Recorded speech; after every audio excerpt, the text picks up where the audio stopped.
अपनी गायों को अपनी गौशाला में बांध रहा था, लेकिन उसे अपनी एक गाय नहीं दिखी। महेश को लगा कि उसकी गाय कहीं आसपास ही होगी, लेकिन बहुत ढूंढने के बाद भी उसकी गाय का कहीं पता नहीं चला। थक हार कर महेश रिपोर्ट लिखाने पुलिस स्टेशन जाता है। लेकिन ये क्या, यहां तो लोगों की लाइन लगी है गाय चोरी होने की रिपोर्ट लिखाने की। तभी महेश को अपना दोस्त कन्हैया दिखाई देता है। अरे कन्हैया, तुम्हारी भी गाय चोरी हो गई?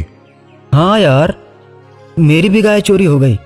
जब तुम अपनी गाय को खोज कर गए उसके बाद ही मेरी भी गाय चोरी हो गई। पता ही नहीं चला यार कि कौन ले गया मेरी गाय को। एक ही रात में अपने गांव से 25 गाय चोरी हुई हैं। हाँ यार कन्हैया, न जाने कौन है जिसे हमसे इतनी दुश्मनी है। तभी इंस्पेक्टर आता है और बोलता है, मैंने सबकी रिपोर्ट लिख ली है। ये किसी एक चोर का काम नहीं है, ये पूरा का पूरा गिरोह ही है। आप लोग चिंता मत कीजिए, इसके पीछे जो भी है जल्द से जल्द आपके सामने होगा। उस रात गांव के लोग और पुलिस के सिपाही पूरे गांव में पहरा देना शुरू कर देते हैं। हर नुक्कड़ पे कुछ लोग खड़े हो जाते हैं।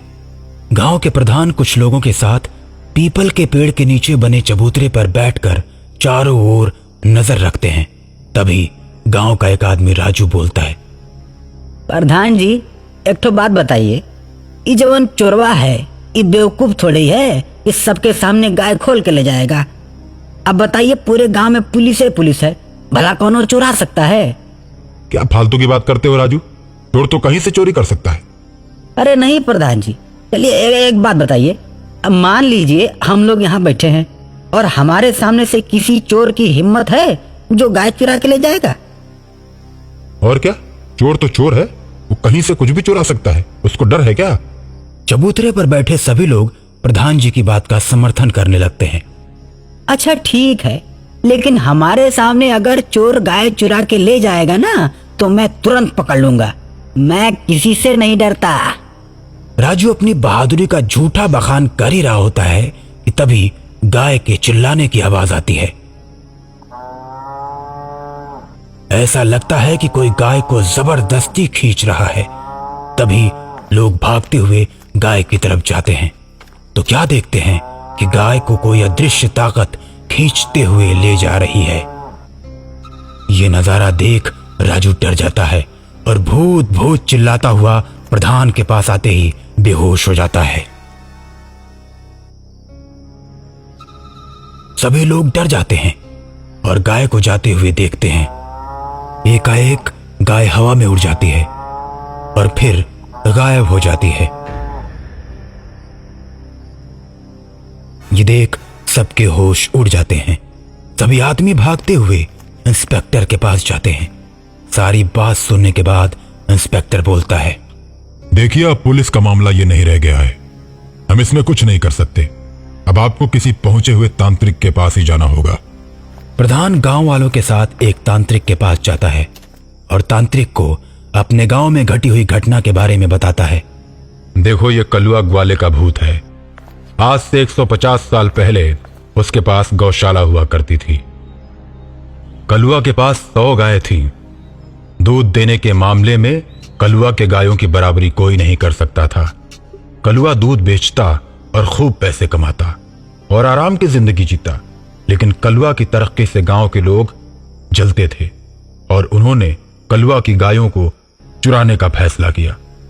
दोस्तों, कलुआ को अगर बर्बाद करना है तो उसकी गायों को चुराना ही पड़ेगा और चुराने के बाद हम उन गायों को दूसरे गांवों में बेचकर पैसा कमाएंगे और जब कलुआ की गायें धीरे धीरे कम होने लगेंगी तो वो बर्बाद हो जाएगा।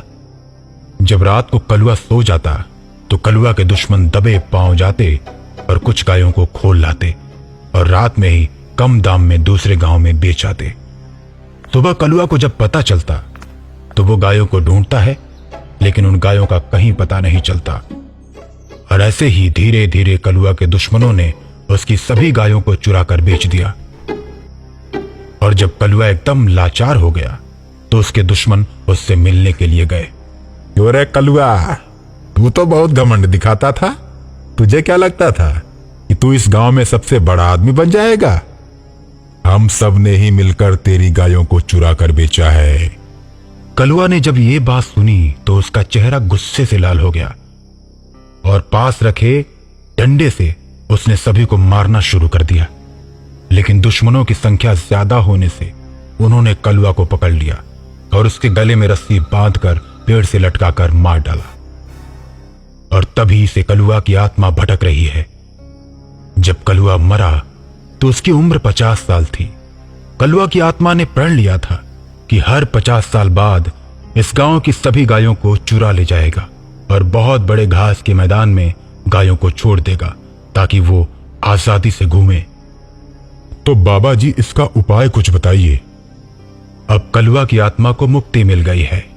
अब के बाद वो कभी गायों को नहीं चुराएगा, क्योंकि गाय चुराने का ये उसका अंतिम प्रण था।